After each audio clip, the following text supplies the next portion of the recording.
गोला मारे ज्ञान का संत सिपाही कोई, उत्कट जिज्ञासु बने और अजब उजाला होए। अगर संत वचन सुन लिए तो अमोघ से खाली नहीं जाते हैं, ये तुम्हारे जीवन का परिवर्तन कर देंगे। बस आपको जरूरत है उन शब्दों को पकड़ने की।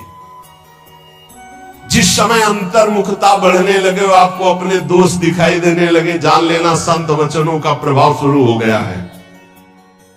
अंतर्मुख हुए लगे, अपने दोष दिखाई देने लगे, मेरे में ये कमी, मेरे में ये कमी, हे भगवान ये मेरी कमियां कैसे दूर होंगी। तो जान लो संत संग का प्रभाव आपके ऊपर पड़ रहा है। आत्मा अपनो भाषे, अपने आप से अपने स्वरूप का बोध प्रारंभ हो जाता है जब किसी सच्चे संत का संग मिलता है। पाता है निज आत्मा विषयीन सो मन रोक, काम क्रोध के वेग की जो सह जावे झोंक। संत संगी वही है जो काम क्रोध के वेग को सह जाए। काम आया सह गया, क्रोध आया सह गया। हमें देखते हैं कि काम क्रोध को सहने की तो वृत्ति साधक में है, लेकिन ईर्ष्या को सहने की शक्ति नहीं है। वो जहां ईर्ष्या करता है, दूसरे से निंदा करने लगता है, तो फिर उसकी काम क्रोध की शक्ति बढ़ जाती है और वो सहन करने में असमर्थ हो जाता है। अहम मैं जितेंद्रिय हूं और ईर्ष्या दूसरे की उन्नति देखकर डा होना, जलन होना, जहां आया तो फिर वो वही परास्त हो गया जहां जीत रहा था। इसको पकड़ना। गुरु कृपा से काम और क्रोध पर विजय प्राप्त करने की योग्यता साधक में आ जाती। बहुत शीतल हृदय होने लगता है, क्या कुछ नहीं। और जहां उसके अंदर ये अहम आया और दूसरों को देखकर जलन होने लगी, अपने में अहम आने लगा, वही उसकी सामर्थ्य घट गई और वो उसी विषय के लिए रोने लगा। काम क्रोध आदि उसको परास्त करने लगे। समझना, इस बात में आध्यात्मिक चर्चा है जिससे आपको परम पद मिल जाएगा। आप अगर गुरु शरणागत है तो काम क्रोध आपके अंदर स्फुरित होंगे, परास्त नहीं कर सकते। चिंगारी की तरह स्फुरित होंगे, ज्वाला की तरह नहीं। पक्का समझ लो। दो बातें हैं यदि तुम काम क्रोध से परास्त हो जाते हो। पहला, आप गुरु आज्ञा का उल्लंघन करके कोई गंदी बात देख रहे हो, कोई गंदी बात कर रहे हो, कोई गंदी बात करने वाले लोगों का संग कर रहे हो। अगर ये नहीं तो फिर तुम काम विजय होने का अहंकार कर रहे हो। अन्यथा स्फुरणा होती है और शांत हो जाती है। उसी मार्ग से चले हुए अनुभव की ये बात है। हम किसी की दूसरी तर्क वाली बात नहीं मान सकते, छाती की बात मानते। ऐसे स्फुरण होता है और शांत हो जाता है, क्योंकि उसके लिए कोई चारा नहीं है। धीरे धीरे स्फुरण भी बहुत कम होने लगता है। पर जहां देखा गया तू अपने में अहंकार आया कि मैं जितेंद्री, और जहां दूसरे की उन्नति से डाह, तो फिर वही उसको परास्त कर देते। चिंगारी को ज्वाला बनने में देर नहीं लगती। वो चिंगारी तब शांत होती जब भगवत साक्षात्कार हो जाता है, सूक्ष्म रूप से विकार रहते हैं। पता है निज आत्मा विषयीन सो मन रोक। जब संत वचन रूपी प्रकाश आपके हृदय में हुआ, तो ये जब पता हो गया कि तुम देह नहीं हो, भले अनुभव नहीं हुआ, तो अपने मन को विषय में जाने से रोको। बोले काम क्रोध के वेग की जो सही जावे झोंक। इनका झोंका आता है हवा का, जैसे झोंका। हवा का झोंका आवे, तूफान आवे, किसी पहाड़ का आश्रय ले लो, बच गया। छोटी मोटे पेड़ आदि का आश्रय मत लेना, नहीं टूट के गिर जाएंगे आपके ऊपर, वही मार देंगे। क्या करना है? पहाड़ का आश्रय। पहाड़ कौन है? भगवान के प्रेमी महाभागवत जनों के वचन, या भगवान नाम, या भगवत लीला गुण कीर्तन। जहां कामादि दोषावे मजीरा उठाओ, राधा राधा राधा एक मत सुनो मन की, देख लो अभी साफ हो जाएगा गंदगी जो आई थी। या कोई संत के उपदेश सुनने लगो, या भगवान की लीला गायन करने लगो। प्रियालाल के चरण जोई जोई प्यारो करे शुरू करो, और आज वह देखियो तो प्यारी, चले जाओ वहां तक। 84 पदों का गायन पक्का। जब तुम्हें काम सतावे, चतुरासी जी का गायन शुरू कर देना, गायन। और अगर ना चला जाए तो हमसे बताना, है निज अनुभव की बातें हैं। चतुराशी जी का फल ही है भवजल निधि को नाव काम पावक को पानी। तो जो सही जावे झोंक या आंधी आती जाएंगे टिकेंगे नहीं। आगमा पाइनो अनित्यास्ता तितिक्षु भारत। जो सही जावे झोंक यार विक्षेप हटावे। निद्रा और आहार जुक्ति सो धीरे से घटावे। समझिए, काम क्रोध की झोंक आई तो कह रहे यार इससे जाओ भारी विक्षेप है, थोड़ी देर के लिए है, विचलित मत होना। विचलित वही होगा जो काम की खुराक रखे हुए है। खुराक क्या है? मोबाइल खोला, गंदी बात देख ली, या कोई अपने हाथ से गंदी क्रिया कर ली, या गंदे जनों का संग कर लिया। इससे क्या होगा? आप झोंक नहीं सह पाएंगे विकार की। कह रहे हैं जो सही जावे झोंक यार विक्षेप हटावे। प्रभु के दर्शन में यही बाधा है, नहीं तो खुले टहल रहे हैं वृंदावन है, यहां खुले प्रभु टहल रहे हैं, बस दृष्टि चाहिए। यार का तात्पर्य बहुत प्रेम भरा शब्द है मित्र। एक बार सह जाए इसकी झोंक को आगे निकल जाएगा। जो सह जावे झोंक यार विक्षेप हटावे। तो विक्षेप कैसे हटेगा? बोले निद्रा और आहार जुक्ति सो कछु धीरे से घटावे। बस कल भी चर्चा हुई थी निद्रा और आहार को कम करने की पलटू स्वामी की। ये निर्भयानंद जी बड़े सिद्ध महापुरुष ब्रह्मानंद में डूबे हुए। इन दो पर असर साधक अपना दिखा दे। ये दो सबके ऊपर असर दिखाए पूरा जीवन व्यतीत हो जाता है। खाना और सोना, अच्छा भोजन और खूब चक सोने को मिले। कह रहे कि अगर परमार्थ का लाभ लेना है तो साधक दो पर अधिकार करे, नींद और भोजन। फिर बार बार कहते हैं अभ्यास अभ्यास। नींद और भोजन ये दो, निद्रा और आहार। फिर तीसरे पर विजय जो मैथुन, फिर चौथा जो भय। ये चार ऐसे दोष है पूरी सृष्टि को अपने अधीन किए हैं। निद्रा, भय, आहार, मैथुन, ये सब के सम जग उपजाए, सब इसी में फंसे हुए हैं। ऐसा साधक इन चारों पर विजय प्राप्त करनी। निद्रा तब जब आहार पर आप संयम करेंगे। बहुत बार आहार पे चर्चा होती, भाई आहार को संभाल लो, इसको बढ़ाते चले जाओ, एक एक कवल बढ़ता चला जाएगा। इसको घटाते चले जाओ, घटता चला। 400 ग्राम में पूरे 24 घंटे शरीर का सम्यक मेहनत करते हुए पोषण हो जाएगा 400 ग्राम में। यहां यही है कि अगर आप भगवत मार्ग में चलना चाहते हो तो आहार पर संयम करो तो नींद पर संयम हो जाएगा। आहार पर संयम करो, पर इतना भी संयम न करो कि सीढ़ी चढ़ने उतरने लायक न रहो। उचित आहार लो जितना आपको नींद ना सतावे। ये बहुत बड़ी सिद्धि है। अगर आप निद्रा और भोजन पर शासन नहीं किए तो काम और क्रोध पर शासन नहीं कर पाओगे, पक्का। ये चार चीजें साधु के जीवन में बिल्कुल शासन में होती है। निद्रा, भय, आहार, मैथुन। भय नहीं होता साधु को। साधु का मतलब होता भगवत मार्ग के पथिक, चाहे गृहस्थ हो चाहे विरक्त हो। और नींद पर बहुत शासन होता है और आहार पर बिल्कुल विजयी होता है वो।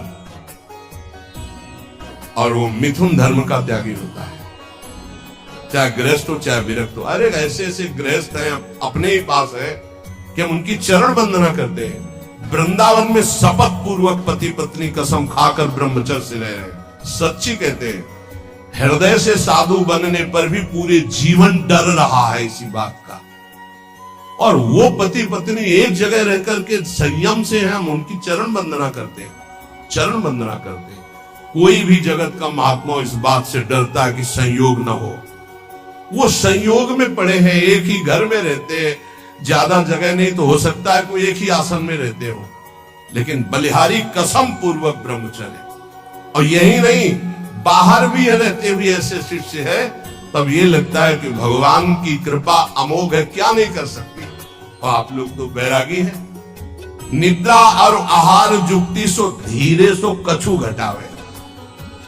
धीरे धीरे घटाना चाहिए। नींद और आहार, देखो संतों ने कहा है निद्रा और आहार जुक्ति सो कछु घटावे, कहे निर्भयानंद झूठे जाने सब नाता, विषयन सो मन रोक आत्मा निज का पाता। जब समस्त विषयों पर विजय प्राप्त कर लेता है तो आत्मानंद का उसे अनुभव स्वयं होने लगता है। अष्ट सिद्धि नौ निधि हमारी मुट्ठी में हरदम रहती। हे नाम जापक, ये सांसारिक लाभ की तो बात जाने दो। अष्ट सिद्धि नौ निधि हमारी मुट्ठी में हरदम रहती, नहीं जवाहर सोना चांदी त्रिभुवन की संपत्ति चाहती। भावे ना दुनिया की बातें दिलवर की चर्चा सहती, ललित किशोरी पार लगावे माया की ये सरिता बहती। राधा राधा राधा, सब सिद्धियां सब लाभ आपको प्राप्त है। जो नाम जापक अपने कर्तव्य को भगवान में समर्पित करता है वो कैसा सिद्ध महापुरुष हो जाता है। जगत गुरु भगवान श्री कृष्णचंद्र जी गीता जी में महापुरुष की स्थिति का वर्णन करते हैं। त्यक्त्वा कर्म फलासंगम, बहुत दिनों के बाद आए, त्यक्त्वा कर्म फलासंगम नित्य तृप्तो निराश्रयः, कर्मण्यभिप्रवृत्तोऽपि नैव किंचित करोति सः। इसीलिए बीच बीच में रुक जाता है। बहुत स्थिति का ऊंचा वर्णन यहां है और उसके लिए कुछ साधना चाहिए। जब तक अच्छी साधना नहीं होगी तो सिद्धावस्था को समझ पाना बड़ा कठिन होता है। और ये भगवान की वाणी ऐसे अर्थ पढ़ लेना तो अलग बात है, उसको समझना। त्यक्त्वा कर्म फलासंगम नित्य तृप्तो निराश्रया। देखो पहले एक एक शब्द में डूबा जाता है। शास्त्रों का मनन कैसे होता है? निराश्रया, किसी का भी आश्रय न हो। सिद्ध पुरुष कैसा होता है? निराश्रित होता है, एकमात्र अपने स्वरूप में स्थित या भगवान में स्थित, सब अन्य आश्रय लेते। और यहां एकमात्र भगवान ही का आश्रय नहीं और सब आश्रय है। देख लो अंदर से। सिद्ध पुरुष कहता होता है नित्य तृप्तो, कभी कोई चाह ही नहीं होती। जैसे गले तक छका हो फिर उसको कुछ भी नहीं। नित्य तृप्तो, त्यक्त्वा कर्म फलासंगम, किसी भी कर्म की कोई भी फल की आशा नहीं रहती। कर्मण्य भी प्रवृत्तो भी नैव किंचित करोति सः, अच्छी तरह कर्म करता हुआ भी वो किसी कर्म का कुछ फल नहीं चाहता। स्वाभाविक केवल भगवत प्रेरणा से कर्म हो रहे, उनके कोई फल की इच्छा नहीं, क्योंकि जो सब कर्मों का परम फल है वो भगवान का साक्षात्कार उनको प्राप्त हो गया है। ये सिद्ध पुरुष के लिए श्लोक गाया गया है। जो कर्म और कर्म फल की आसक्ति का त्याग करके सब आश्रयों से रहित सदा तृप्त रहता है, फिर भी वो अच्छी तरह शास्त्र आज्ञा के अनुसार कर्म करता है, पर किसी भी कर्म फल की कोई आकांक्षा नहीं है, वो सिद्ध हुआ पुरुष कहा जाता है। श्री भगवान कह रहे हैं। लेकिन यहां उल्टा है। अगर हम कोई भी कर्म करेंगे तो पहले हमारा जो सोच होगी वो उसके फल पे होगी। ये सोच नहीं होगी कि हमारा धर्म है इसका पालन करना। कोई भी कर्म बिना फल की आकांक्षा के आप शुरू ही नहीं कर सकते। सोचना जरा, कोई भी कर्म करेंगे तो इसका फल क्या होगा, ये हम साधक के लिए कह रहे हैं। जो विषयी है वो नहीं सोचते, जो सिद्ध है वो नहीं सोचते। दोनों बात समझना। जो विषयी है वो नहीं सोचते कि इसका परिणाम क्या होगा, जेल मिलेगी कि दुर्गति होगी कि नरक जाएंगे कि शरीर नष्ट हो जाएगा, ये कुछ नहीं सोचते। जो सिद्ध है वो पूर्ण तृप्त है, इसलिए केवल शास्त्र सम्मत कर्म करते हैं। वो फल की आकांक्षा या फल की सोच ही नहीं रखते। जो बीच में है, ना पूरे विषयी है ना पूरे साधक है, वो पहले फल सोचते हैं। परिक्रमा का क्या फल होगा, सत्संग का क्या फल होगा, यह करेंगे तो इसका फल क्या होगा। फल पर दृष्टि रखने वाला अध्यात्म को धारण नहीं कर पाता है। भगवान कह रहे कर्मण्येवाधिकारस्ते, तुम कर्म से केवल अपना अधिकार रखो, फल के ऊपर नहीं। फल में सुख दुखे समय कृत्वा लाभा लाभो जया जयो, जय या पराजय, लाभ या हानि, सुख या दुख, इसमें समान भाव रखो। यह अध्यात्म, और ये तो सिद्ध पुरुष का लक्षण है। अब यहां ध्यान देना है, मैं कर्म करता हूं, ये कर्म मेरे लिए है और इसका अमुक फल मिलेगा, ऐसी जन साधारण साधक की स्थिति रहती है। ये उसके बंधन का कारक है, चाहे जितना बड़ा कर्म कर ले।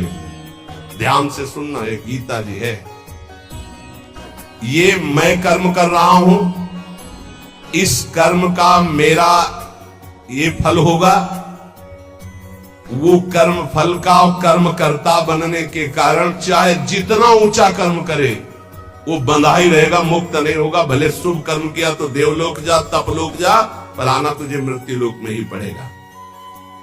लेकिन जो सिद्ध महापुरुष होता है, परिक्रमा चलो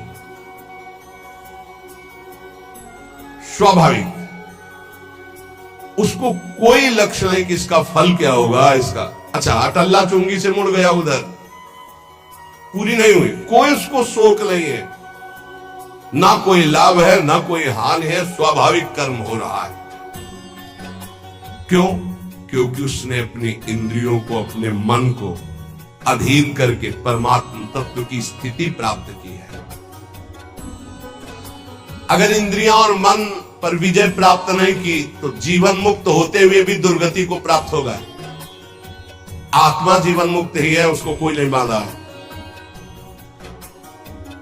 इंद्रियां और मन बंधे होने के कारण आत्मस्वरूप जो जीवन मुक्त है उसको भोगना पड़ रहा है।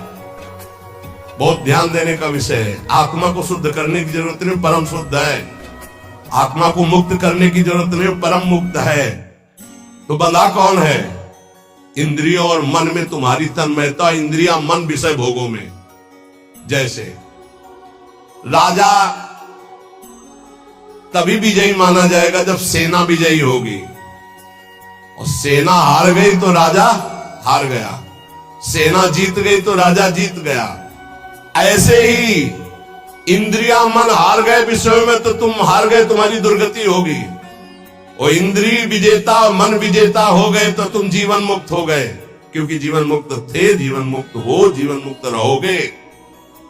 पूरी साधना इंद्रिय और मन की आ गई है। इंद्रिय और मन को भोगों से हटाकर प्रभु में स्थित करना तो विजयी। अगर इंद्रिय मन भोगों में लग गए तो आवागमन से मुक्त नहीं होगे। लेकिन सिद्ध पुरुष की इंद्रियां और मन ये अपने आप शांत होते हैं, क्योंकि वो त्यक्त्वा कर्म फला संगम, ना कर्म में आसक्त है और ना फल में आसक्त है। श्री भगवान कह रहे नित्य तृप्तः निराश्रयः। बहुत ध्यान देने योग्य बात है। जो निरंतर नाम जप करता है, लीला गायन करता है, उसमें सुख का अनुभव करता है। ध्यान रखना, आप जब कीर्तन करते हैं तो आप आनंदित होते हैं अंदर से, या आपका लक्ष्य होता है कि महाराज जी सुन रहे इसलिए मैं बड़ा आलाप लू लंबा? ध्यान देना, आप प्रियाजू को पुकार कर आनंदित हो रहे हैं, या आप ये देख रहे हैं कि चार लोग हम बहुत अच्छा गा लेते हैं, भाव बदल गया। ध्यान रखना, अगर आप आत्मानंद के लिए गा रहे हैं, मेरी लाडली मेरी प्रियाजू, तो आप उसमें तृप्त होंगे। उसकी तृप्ति आपको विषयों से विजय दिलाएगी।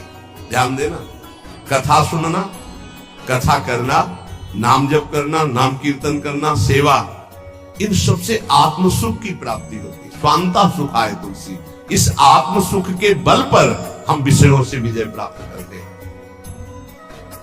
जब विषयी चित्त बार बार भोगों का चिंतन करता है तो एक जलन होती है, एक अतृप्ति, एक अशांति होती है। उसी अशांति से वो दुर्गति को प्राप्त होता है। अशांतस्य कुतः सुखम। और नित्य तृप्तः, जो अपने प्रभु के नाम गुण लीला गायन में परीक्षित जी कह रहे हैं श्री सुखदेव जी से कि प्रभु जिस प्यास से प्रेरित होकर मैंने मरा हुआ सर्प ऋषि के गले में डाला, आपके श्री मुख से निकलती हुई कृष्ण कथा अमृत से मुझे इतनी तृप्ति हो रही कि भूख प्यास का कोई भी पीड़ा नहीं, और 7वें दिन तक्षक डसेगा इसका कोई डर नहीं रह गया। ये नित्य तृप्ता, भगवान की चर्चा, भगवान का नाम, भगवान का गुण, एक आनंद कब खत्म हुए मैं उठूं, इसका मतलब आपका चित्त आनंद में नहीं हो रहा, आपका चित्त अभी सांसारिक है।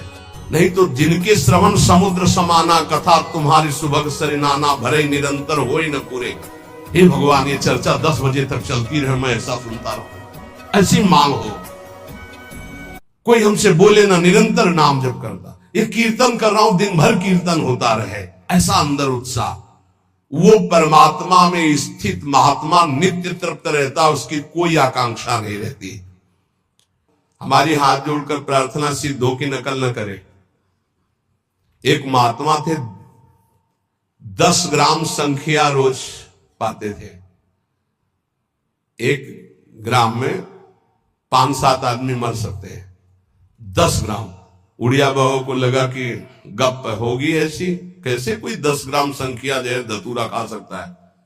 गए उन महात्मा के पास और कहा आप 10 ग्राम जहर पाते हैं? बोले हाँ। बोले मैं देखना चाहता हूं। बोले शाम के 4 बजे 10 ग्राम तौल करके जहर सिलबट्टा में डाला और पीस करके उसे धो करके वैसे चढ़ा, और वो सिलबट्टा अलग रहता था कि कोई उसको कभी छुएगा नहीं, उसमें मर जाएगा उतरे। बोले महाराज आप कैसे हजम कर जाते हो? बोले पहले एक बीज लिया था, ऐसे रगड़ के चाटा था, फिर धीरे धीरे बीज पाने लगे, फिर 2, फिर 3, आज 10 ग्राम जहर पा लेता हूं। 10 ग्राम जहर शरीर को। सिद्धों की नकल न करे। सिद्ध महापुरुषों के बड़े विचित्र विचित्र खेल होते। जब तक भगवत साक्षात्कार ना हो जाए नियम ले ले, कोई व्यसन नहीं करेंगे। अगर व्यसन का आश्रय है वो भगवत आश्रित नहीं हो पाएगा, ध्यान रखना। एक महात्मा को देखा गंगा के किनारे, हर 10 मिनट में उनको पान लगा के, एक आदमी, एक संत केवल ऐसे बैठे रहते थे और पान खाए ऐसे। आपको सच्ची बताएं बड़ी ऊंची स्थिति थी। इन सिद्ध पुरुषों की नकल कभी ना करे, कभी ना करे। अब जैसे वो कहते ना, ले महात्मा जी आप भी, हम कहते हमारी सामर्थ्य नहीं, उसे ही कहते हमारी सामर्थ्य। क्योंकि संन्यास वेश में पान है, माला है, इत्र है, ये सब निषेध है, हमारी सामर्थ्य। और वो एक संत बैठे रहते थोड़ी थोड़ी देर, और भगवदाकार वृत्ति थी। आश्चर्य की बात, भगवदाकार। सिद्धों की नकल न करे, पक्का। जब तक भगवत साक्षात्कार न हो जाए कोई भी नशा किसी भी साधक के पास नहीं होना चाहिए। कोई भी नशा, किसी वस्तु का अपने जीवन में इतना अधिकार नहीं होना चाहिए कि ये नहीं मिलेगा तो वस्तु तुम्हारे जीवन में अपना अधिकार नहीं रखना चाहिए कि अगर ये नहीं तो हमारा दिनचर्या नहीं चलेगी। ये दिमाग में रख लो। कभी जीवन में चाय नहीं पी थी, क्यों? क्योंकि उससे सुना था कि वो सर दर्द होने लगता, उसका एक नियम बन जाता है, कभी नहीं पी थी। अगर हमें दाम में कभी दूध भी दिया जाता था शाम के जैसे दवा में, तो 2-4 दिन लगातार लेते थे, फिर 1 हफ्ता छोड़ दिया। कभी हम उसको अपने जीवन में, किसी दूध नहीं मिलेगा तो हमारी दिनचर्या नहीं चलेगी, या चाय नहीं मिलेगी तो दिनचर्या नहीं, कभी नहीं। इसलिए चाय पिया ही नहीं था कभी जीवन में। था इसलिए कह रहे कि अब जो ही प्यारो करे सोई में भावे, जैसे प्रभु रखे।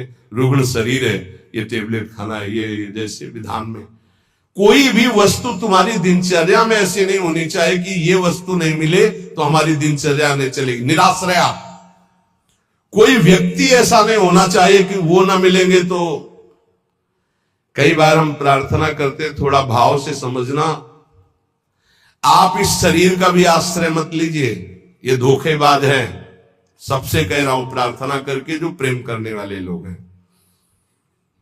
एक बार किसी ने कहा था कि हम तो आपके साथ चलेंगे, तो हम कहा अगर हम ऐसे कह दें तो 1500 लोग तैयार हो जाएंगे।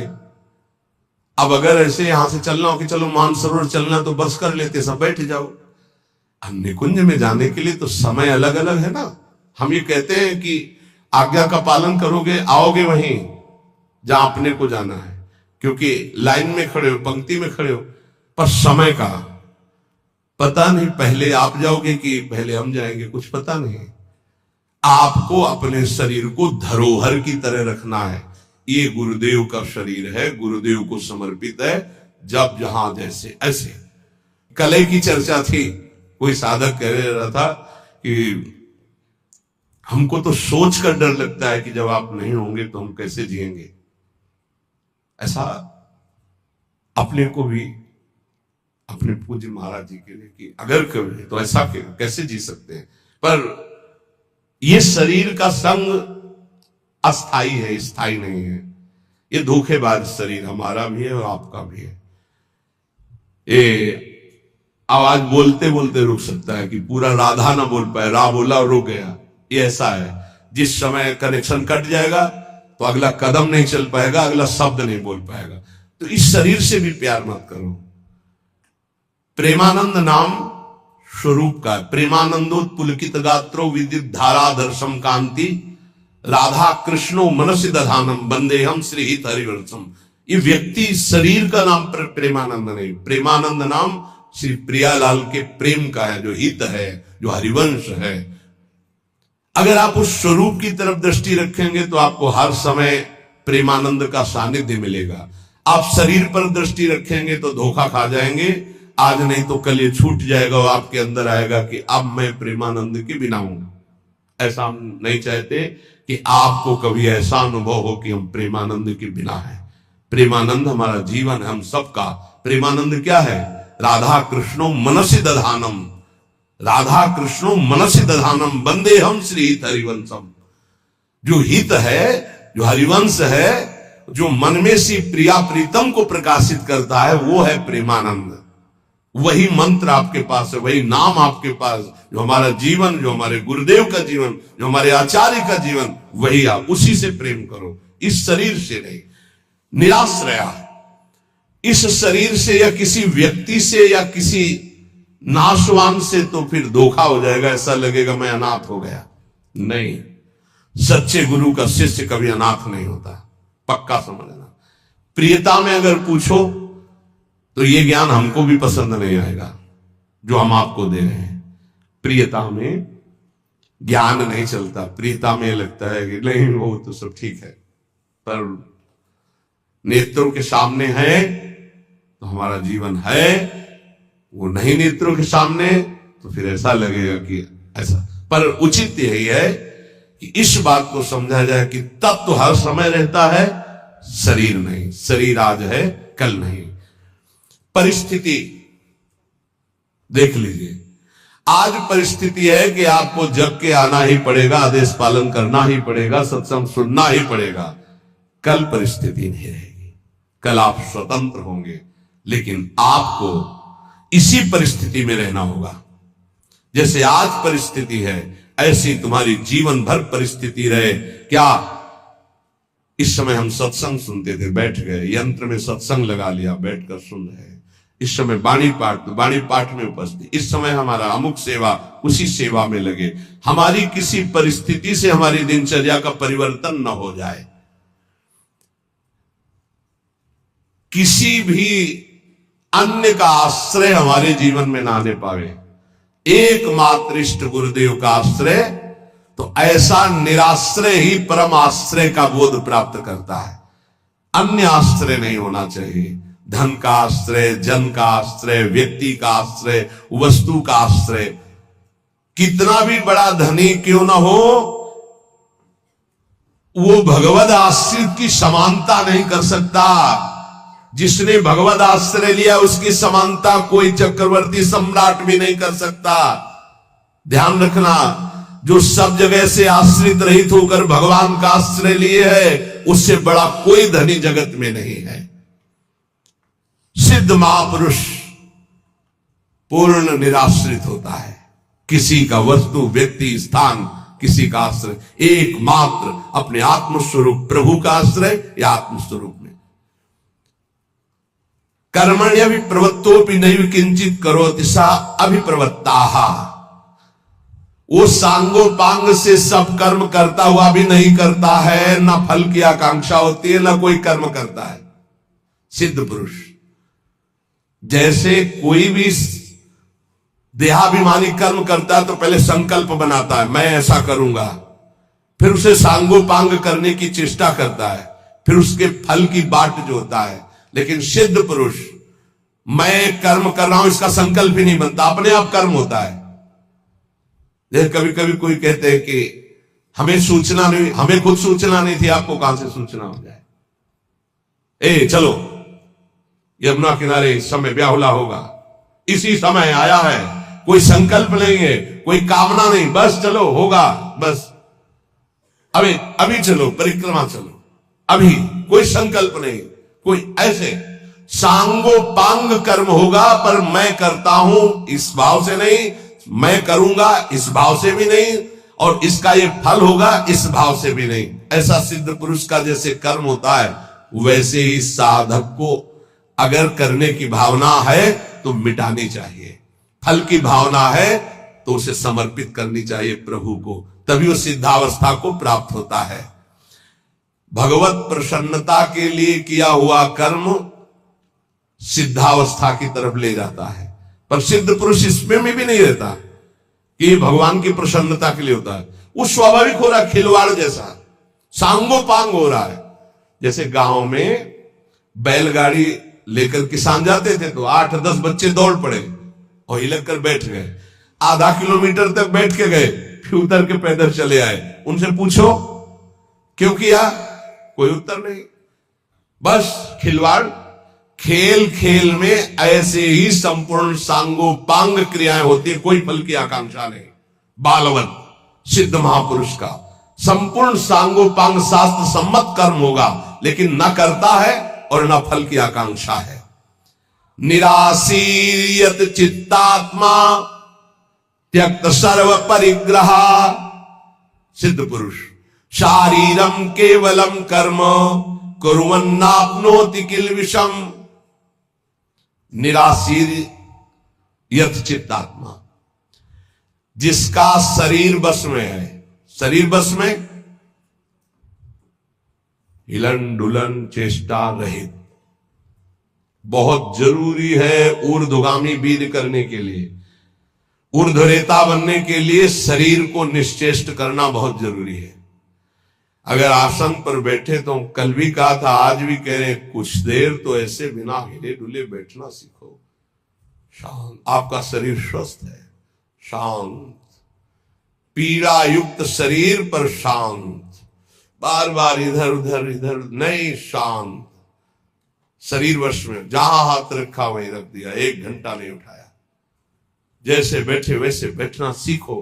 बार बार बार बार बार ऐसे, ये वायु है, पच जाएगी, ये और कुछ नहीं है, वायु है, बार बार पीड़ा देती है, वो पच जाएगी, वायु पच जाएगी। जो आसनों पर बैठते हैं उन्हें कभी वात रोग नहीं होता, ये गठिया दर्द ये सब नहीं, शांत वायु पच जाए, वृद्धावस्था तक उनको वायु रोग नहीं होगा जो आसनों पर बैठते हैं, शांत।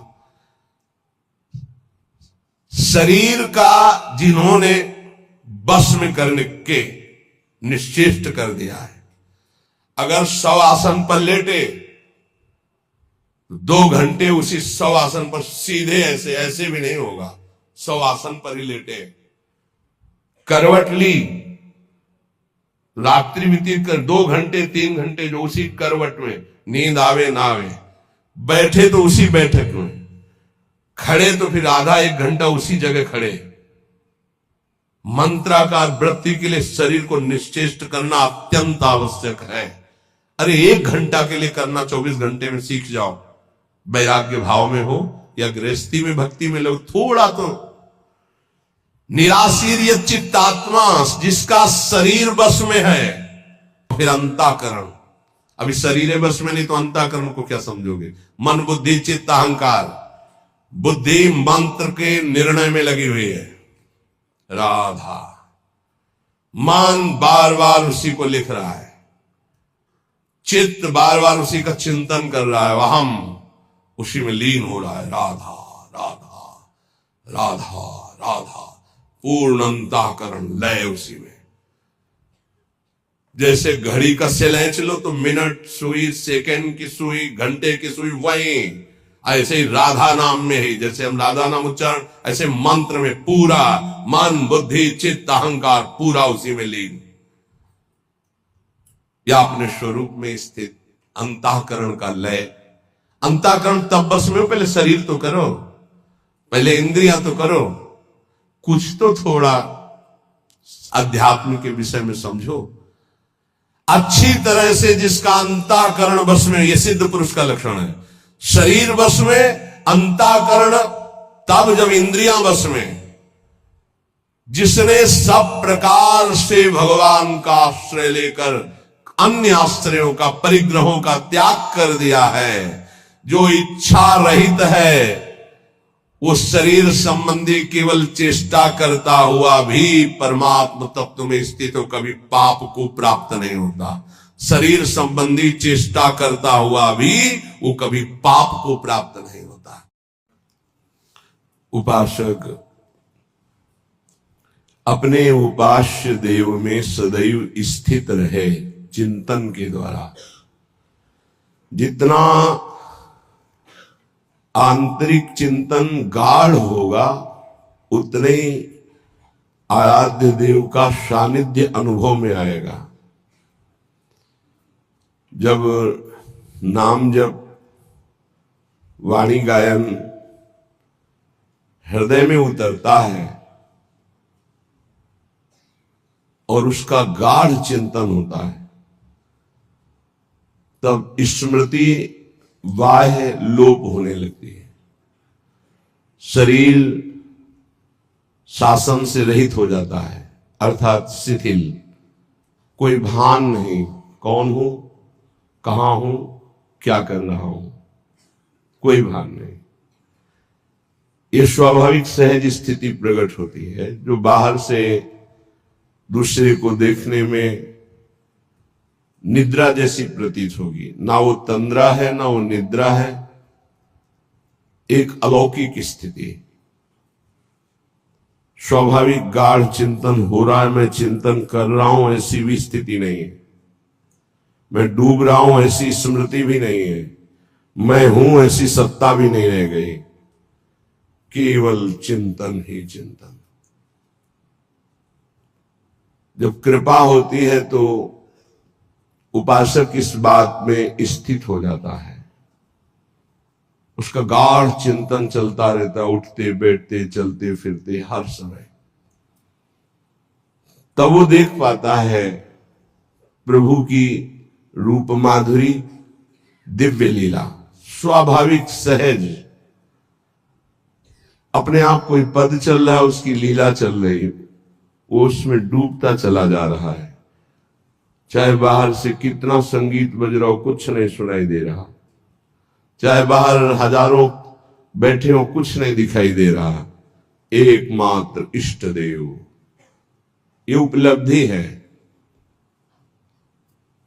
ये उपलब्धि लालच बढ़ाने पर मिलती है। जब लालच बढ़े इस बात का कि कब मैं, जैसे भोरी सखी कह रही, मैं सठ हूं, पर वैसे आप दयालु हो, पर मेरे प्रति निष्ठुरता क्यों कर रही हो? हेरत टेरत, बार बार मैं आपकी मार्ग को हेर रही हूं, पुकार रही हूं, पर आप मुझे दिखाई नहीं दे रहे।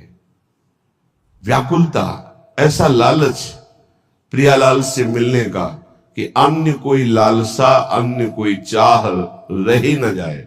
इस चाह की यही मानता है कि हर चाहों को मिटा देती है। श्रीपाद प्रबोधानंद जी कह रहे हैं, वृंदावन में तो बहुत जल्दी ये लाभ प्राप्त हो जाता है, क्योंकि ये सिद्ध प्रेम भूमि है। जिसका थोड़ा भी उपासना में अपनापन हो रहा है, वो बहुत जल्दी यहां लाभ प्राप्त कर सकता है। बहुत महामहिम भूमि है। परम पद की प्राप्ति देवर्षि नारद जी की प्रेरणा से ध्रुव जी को मथुरा में हुई, क्योंकि मथुरा नित्य कृष्ण को वास, निस्दिन श्याम न छाड़त पास, तासु सकल लीला कही, निरंतर श्री हरि की उपस्थिति पाई गई है मथुरा में।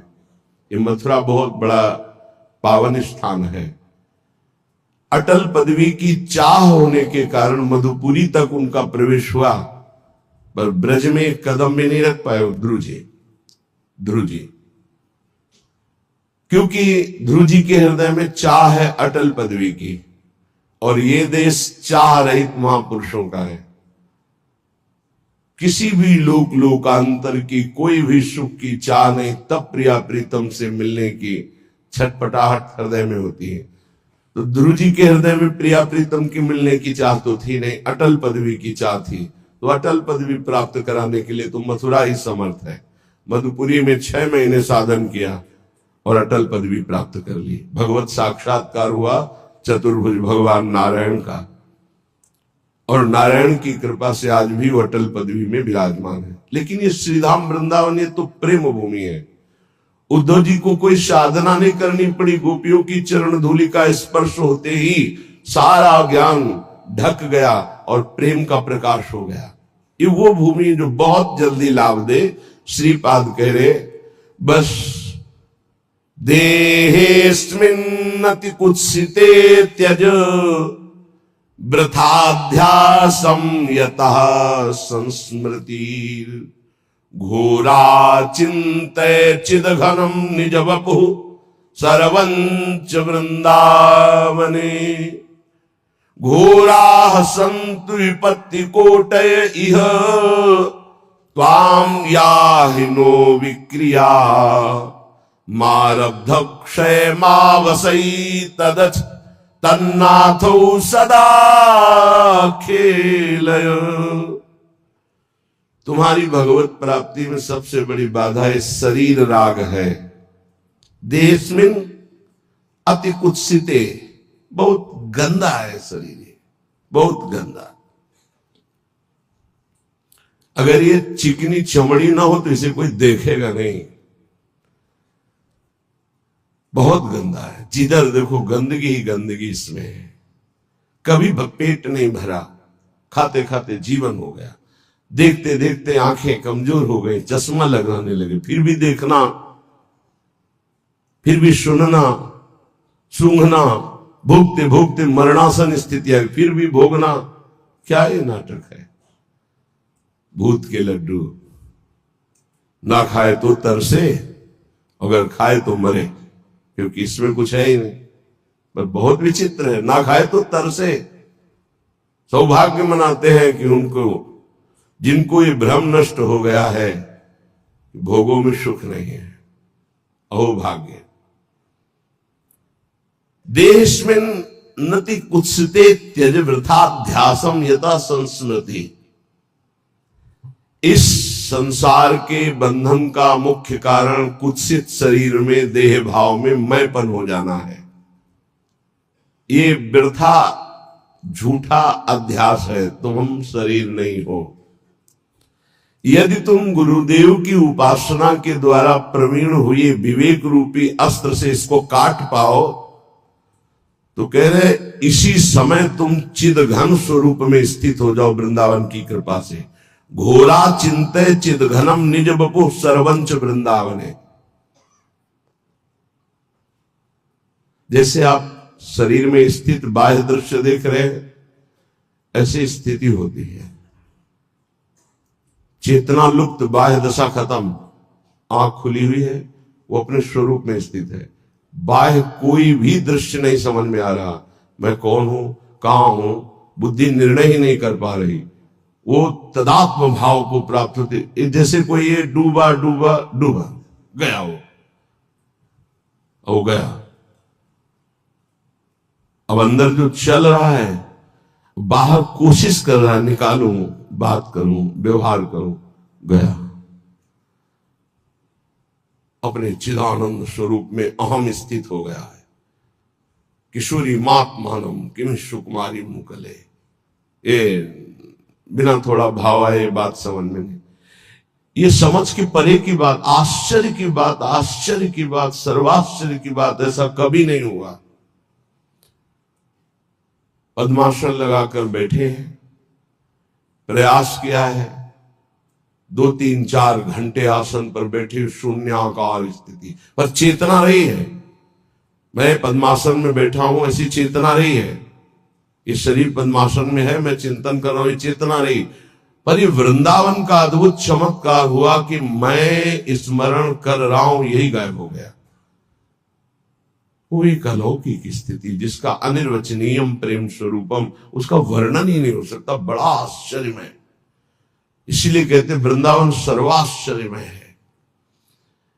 आप सच्ची मानिए, ये साधन के लिए कह रहे हैं श्रीपाद, लेकिन यदि ईमानदारी से गुरु प्रदत्त साधन में आप लग जाएं तो इसका कोई महत्व ही नहीं रह जाएगा।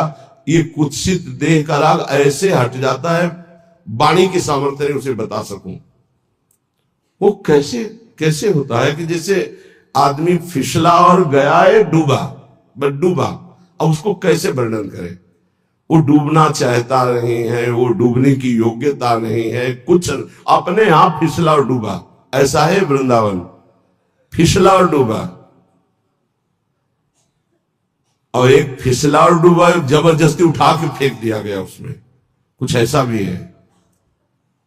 बिल्कुल बहिर्मुख वृत्ति है, बिल्कुल एकदम। ये बहुत दसियों वर्ष पहले कोई सांसारिक घटना एकदम किसी भी महापुरुष को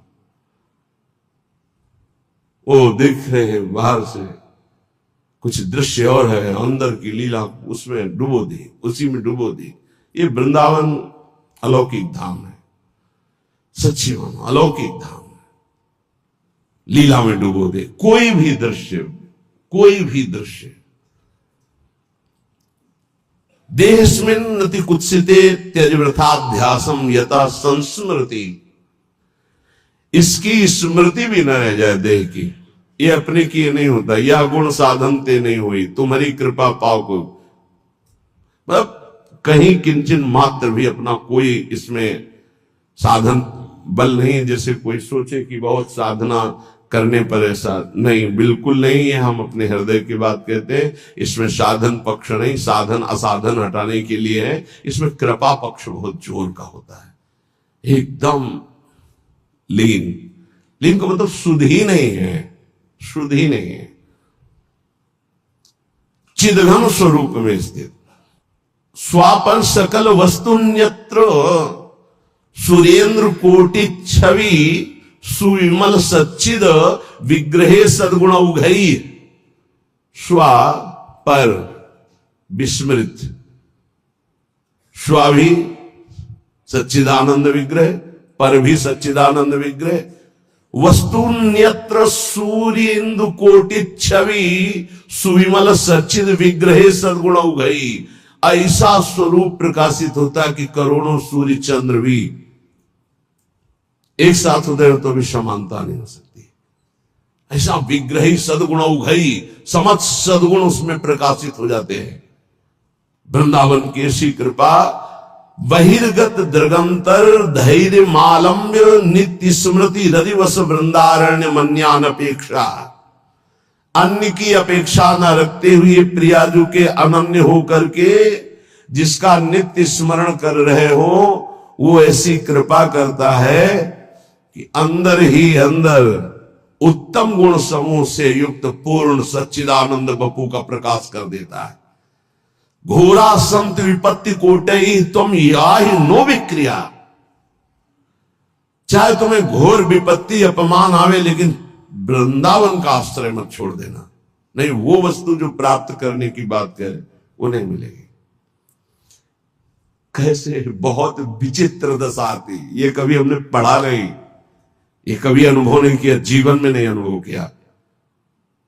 चाहे जैसी परिस्थिति हो, आप धाम मत छोड़ना, वो वस्तु धाम प्रदान करता है जो कभी हमने नहीं पढ़ा, किसी ग्रंथ में नहीं पढ़ा। सच्ची मानना होगा कोई संकेत, ऐसा हम नहीं कहते कि नहीं लिखा, होगा कोई संकेत, पर कहा है आओ समाधि भीतर, आप हुआ। लेकिन यहां देखा कि समाधि भीतर आओ नहीं, उठा के फेंक दिया गया। ये कभी भी हो सकता, कभी भी चलते चलते हो सकता है, पढ़ते पढ़ते हो सकता है, बैठे बैठे हो सकता है, प्रसाद पाते पाते हो सकता है। खत्म प्रसाद की वृत्ति, पाने की वृत्ति खत्म, पाने वाला खत्म। घंटों पूज्य भाई जी महाराज या माता जी राधा बाबा को घंटों, बाबा मुख में कवर है, चबाओ इसको, बाबा इसको लील जाओ, बाबा मुंह खोलो, घंटों लगते प्रसाद पवाने में। शुद्धि नहीं, बाह्य शुद्धि नहीं। राधा नाम सुना, कदम लड़खड़ा गए, गर्मी का समय, छत एकदम गर्म है, घंटों हो गए उसी स्थिति में खड़े। भाई जी ने कहा राधा बाबा कहां है? पता नहीं, खोज हुई, अरे ऊपर की खिड़की, शायद छत में गए, वहां सामने कीर्तन चल रहा था, असुर चल रहे, बाबा खड़े।